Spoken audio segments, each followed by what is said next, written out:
ఈరోజు ఈ నా మాటలు వింటున్న ప్రియమైన సహోదరి సహోదరుడా, కేవలం 24 గంటల్లో నీ జీవితంలో నువ్వు అనుభవిస్తున్న ప్రతి పరిస్థితిని దేవుడు పూర్తిగా మార్చివేయబోతూ ఉన్నాడు. 24 గంటల్లో నీ ఆర్థిక పరిస్థితులన్నిటినీ పూర్తిగా కొట్టివేసి నిన్ను హెచ్చించి సమృద్ధితో నిన్ను నింపబోతూ ఉన్నాడు.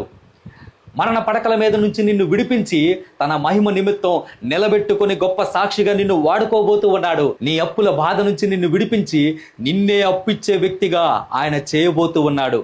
ఆర్థిక సంబంధమైన ప్రతి విధమైన ఇబ్బందులను ఆయన కొట్టివేయబోతూ ఉన్నాడు.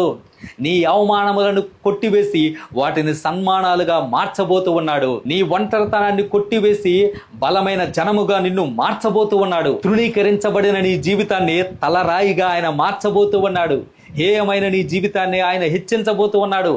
నీ జీవితంలో నువ్వు ఎన్నడూ చూడని గొప్ప అద్భుత ఆశ్చర్య కార్యములు నీ జీవితంలో ఆయన జరిగించబోతూ ఉన్నాడు అని చెప్తే మీలో ఎంతమంది నమ్మగలరో?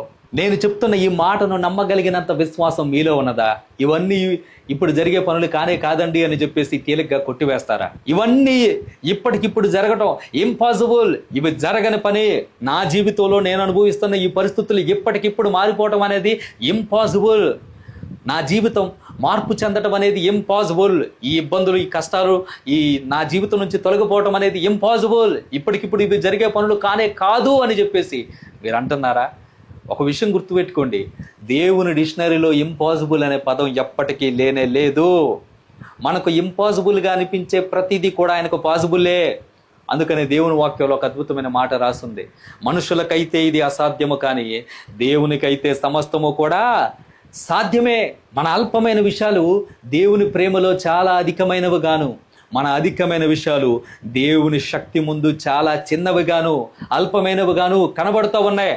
మనం భూతద్దంలో పెట్టి చూసే పెద్ద పెద్దవి కూడా దేవునికి చాలా చిన్నగా నలుసులాగా కనిపిస్తూ ఉన్నాయి. మనం మోయలేని ప్రతి ఒక్క భారము కూడా దేవుని దృష్టికి చాలా సులువైనదిగా కనిపిస్తూ ఉన్నదే. మన దేవునికి అసాధ్యమైనది ఏమీ లేనే లేదు. నమ్ముట నీ వలనైతే నీవు నమ్మిన వానికి సమస్తము కూడా సాధ్యమే. ఆయన నిన్న నేడు నిరంతరం ఏకరీతిగా ఉన్నాడు. ఆ రోజుల్లో అద్భుతాలు చేసిన దేవుడు ఈ రోజుల్లో ఎందుకు అద్భుతాలు చేయడో?